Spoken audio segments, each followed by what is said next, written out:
Well, I am Mr. Maximo Yang, 94 years old. Well, my work experience started when I was working with a company in the Philippines. That was 1941. Later on, I was sent to States to study armored school. And then from there, I was one of those chosen to select members of the group that our government committed to be sent to Korea. That was 1950. Now, initially, before we were sent to Korea, after selecting different members to compose the 10th Battalion Combatant, we have some training. Our training ended sometime on September. So on September 15, we made our first trip to Korea on board MV Antulak. We left the Philippines September 15 and arrived at Korea 19 September. Upon arrival at Korea, we could see the whole area, especially in Busan where we landed. They were all more or less armed for war, because it was this time when the North Koreans invaded South Korea on 15 September of the same year. So upon arrival at Busan, our initial demarcation area, we were sent to Miryang for an acclimation period. From there, we stayed for overnight, and in the following days, we were sent further north to acclimatize ourselves with the area, including the weather. You know, the weather in the Philippines is torrid, while in Korea it was more or less frigid, very cold. Now we stayed there for almost 15 days. From there on, we were attached to a U.S. division, the 3rd Army Division of the U.S. From there, we were assigned an area that is south of Seoul, extending up to about 15 kilometers north of the 30th parallel. We were assigned to patrol an area which is the main line of supply used by the United Nations command to transport men, soldiers, and supplies to the front line. Now, it was an incident where our group was designated to secure a certain area known to be a North Korean area. So on November 11, we were sent to patrol the area to find out whether there are some North Koreans who are disturbing our supply route. Sometimes ambushing friendly troops, and sometimes destroying vehicles that are part of the group that fights the North Koreans. So on November 11, I was in charge of a group to recognize the area going north. We were the first group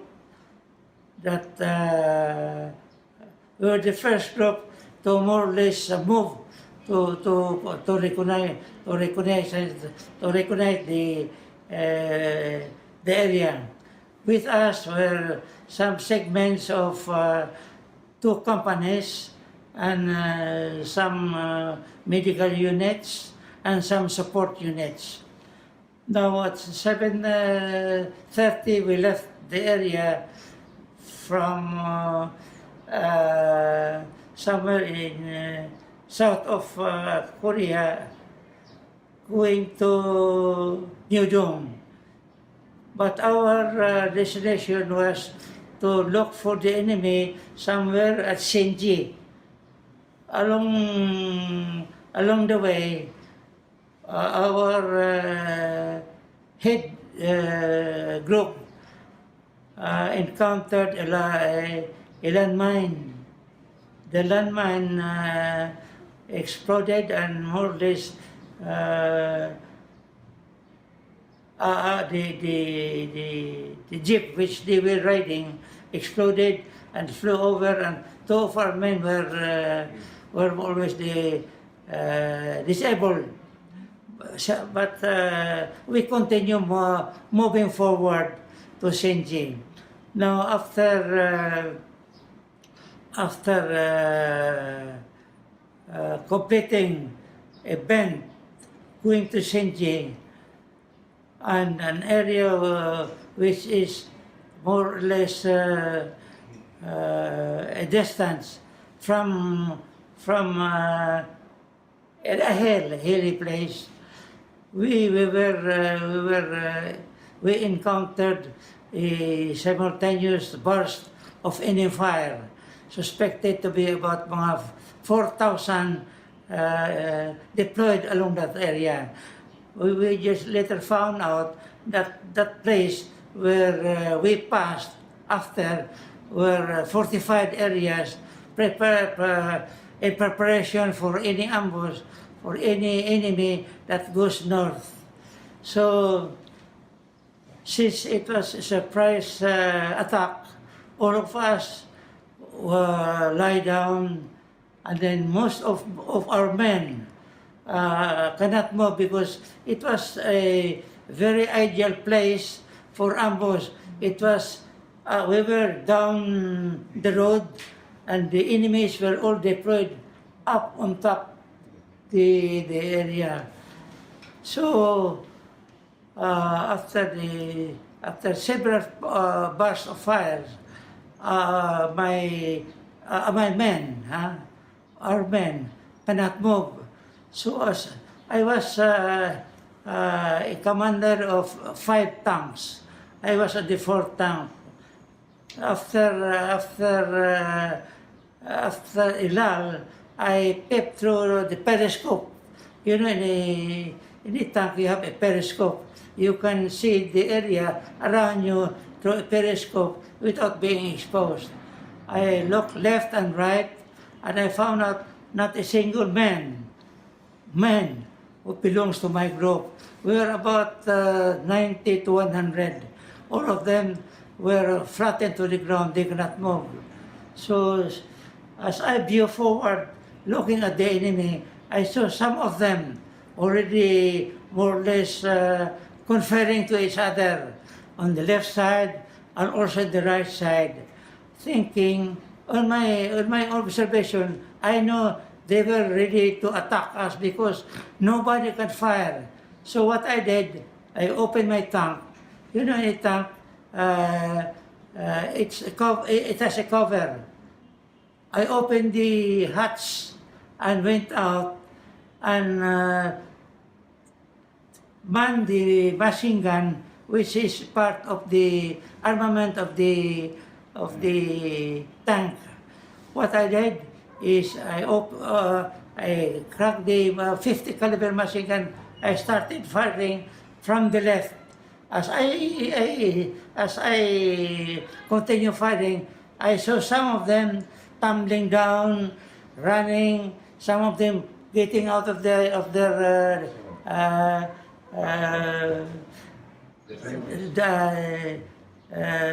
trenches. I swing the machine gun from left to right, aiming at those people who were already trying to plan out a counterattack against us.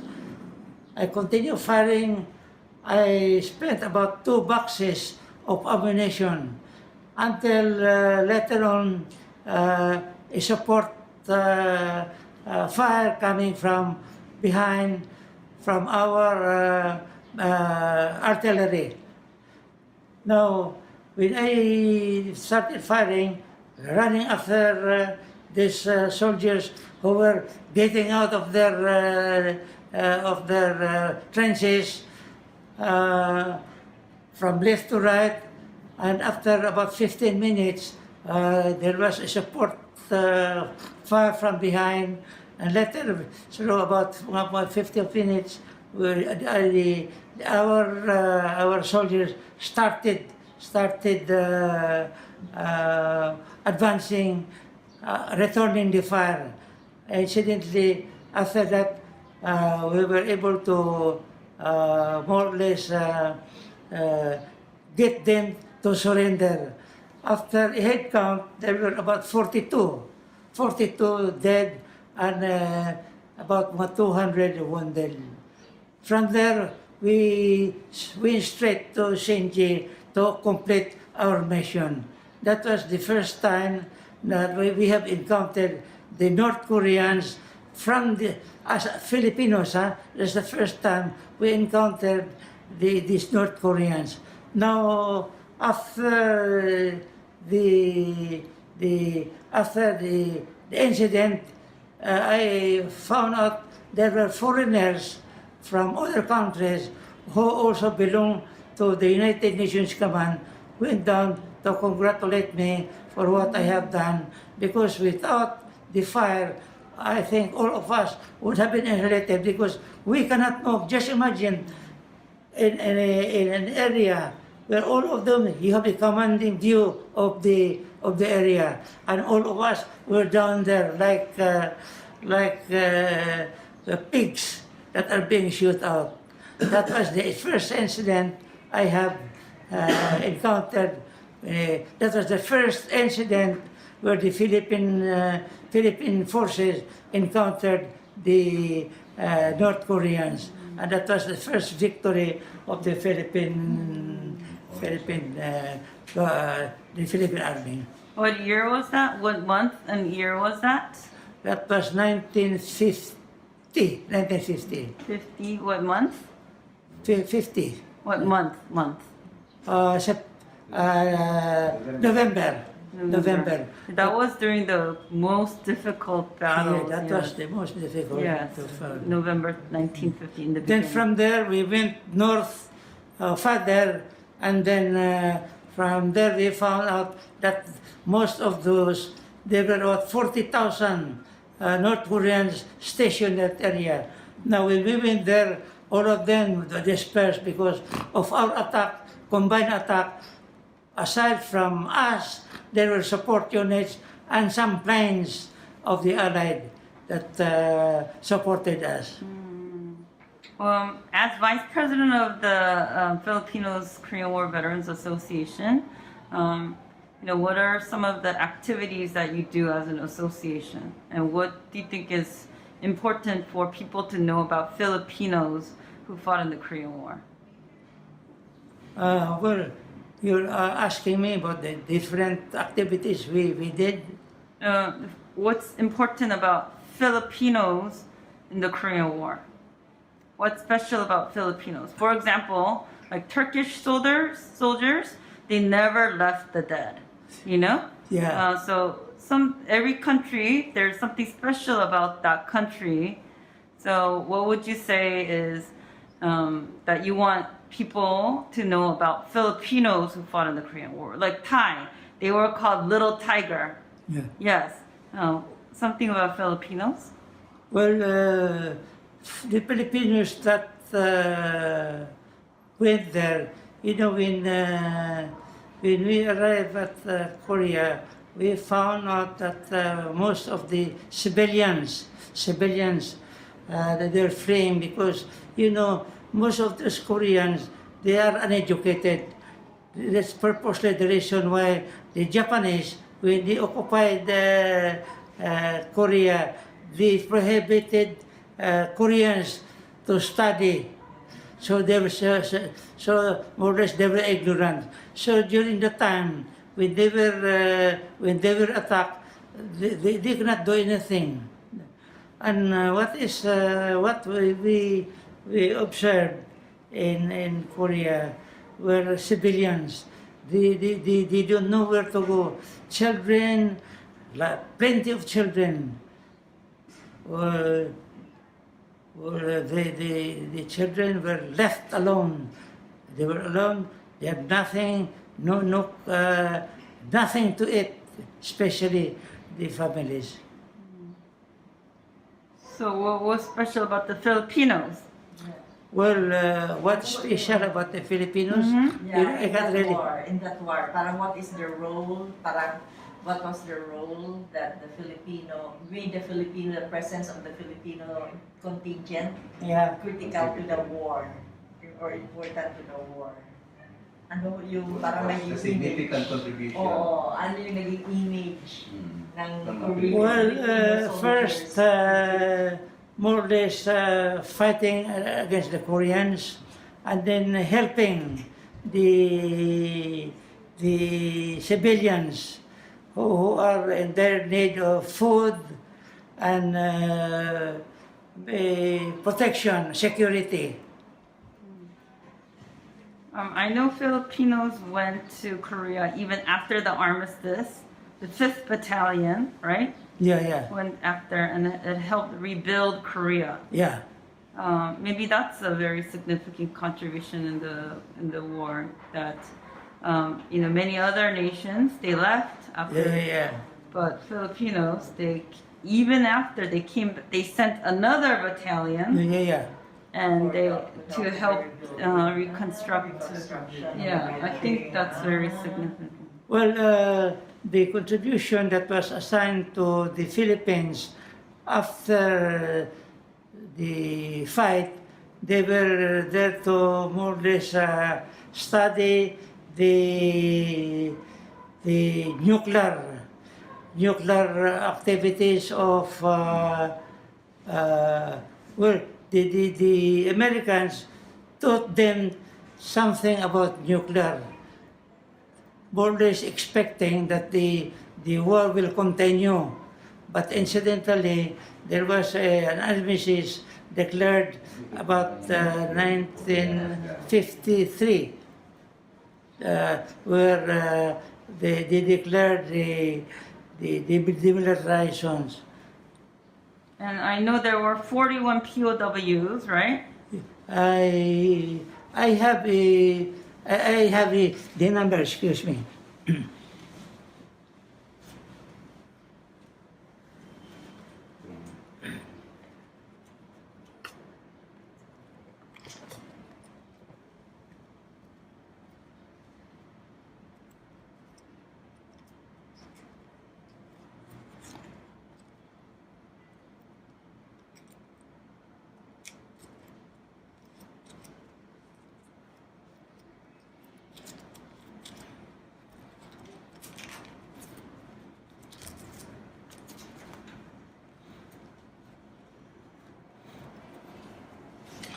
Well, as a result, we have 112 killed in action, 112 killed in action, and then missing in action we have 229, and then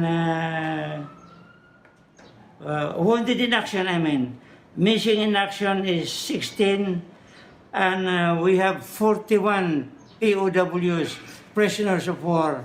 Now, the 41 prisoners of war, after the war, we tried to let's say, verify, follow up their destinations. Actually, out of 41, we were able to found, we were able to locate, I think, about 36. 36. And until now, about the remaining numbers are not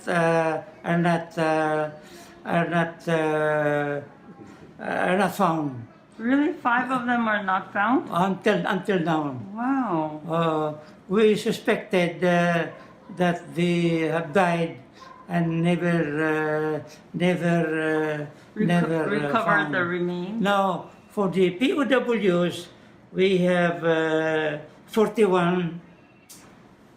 I think 6 of them were back. 6 of them are not also accounted for. The others have gone back to the Philippines after 3 years. That was after the armistice. There was an exchange of negotiation. prisoners, and some of them came back. But not all. Yeah. Oh no. The families of the POWs that never came back. So they're just waiting. Well, for your information, the total number of Filipinos that participated the Korean War was 4,720. 4,720? 4,720. Oh, I thought it was 7,200. I beg your I pardon? thought it was 7,200. I don't know, I'm sorry, 7,420. 7,420. Yes, and yeah, and now in the association there are about 3,000, right, left in the association. Now, Uh-huh. actually, as of last June, I could account for 1,700. 1,700. Oh, that's it, huh? Yeah. 1,700. 1,700 living. Living. And the others, out of the 7,420, the others that came back was assigned to different places, and we have no means of contacting them. Now, out of that number, as of now, our living veterans, verified living, is about 34. Living 34? veterans, yeah, 34. 34? 34, yeah. I thought you said 1,000. That is for the 10th VCT. For the 10th VCT. That's the 10. Because there were five VCTs that went there. Yes. The 10th was about 1,000. Yeah, 1,000. For the first battalion that went. Yeah, the 1st Battalion. Yes. The 1st Battalion, the one living is about 34. There's only 34. Yeah, 34. And you're part of the 1st battalion. Yeah, we're the 1st Battalion. The There were 1st four. battalion are the oldest, Yeah. Yes. right? Yes. I heard there's a 101-year-old veteran. 101 Yeah. he's the That oldest. 100 plus were most of the casualties were of the 10th VCTs because of another battle that is Yuldong. That Yuldong battle started way back on April 1952. 52. That was the time the North Koreans tried to pause in order to invade the South Korean. Wow. One last question. Have you been back to Korea? Yes, 5 times. Wow, 5 Yeah. times. My son, she went there last year when I was awarded the highest military medal in South Korea. In fact, I will give you a copy of The the citation. letter. I want to donate the award Wow. to our aviation. What did you think about, when you first went to Korea? How did you feel? Well, I was single during the time, and I was one of the selected because I came from Fort Knox to study the armored gunnery.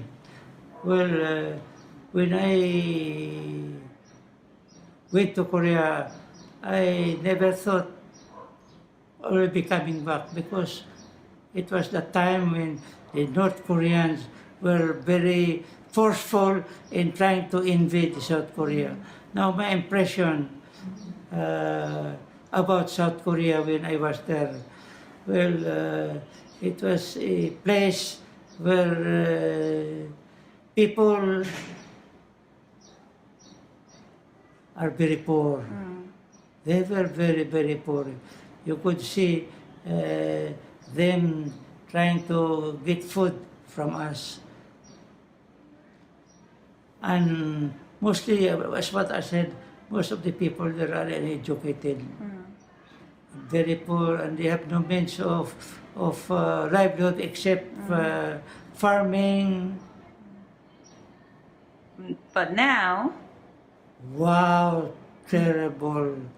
They are the best shipbuilders. In fact, they intended to open up 4 shipyards in the Philippines so that they will continue to build ships, because shipments is a problem. You can transport anything by plane, which is very costly and limited.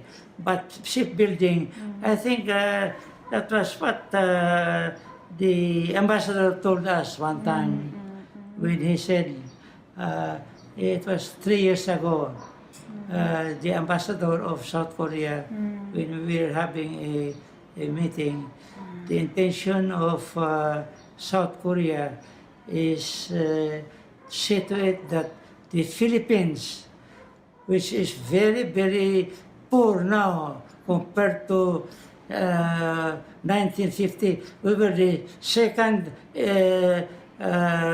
rich country.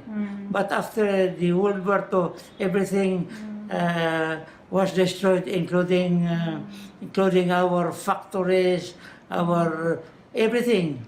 Now what the ambassador told me before was that the intention of the government of South Korea was within 30 years, they want the economy of the Philippines to be in par with Korea. In other words, they will support the Philippines by infrastructure, agriculture, everything.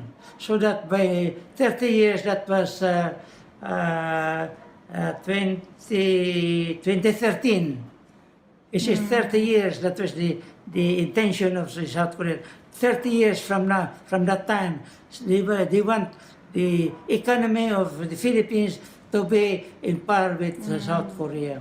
I visited so many countries, and when I went to the memorial today, I was amazed, and I said it's the best memorial and museum than I've ever seen in any other country.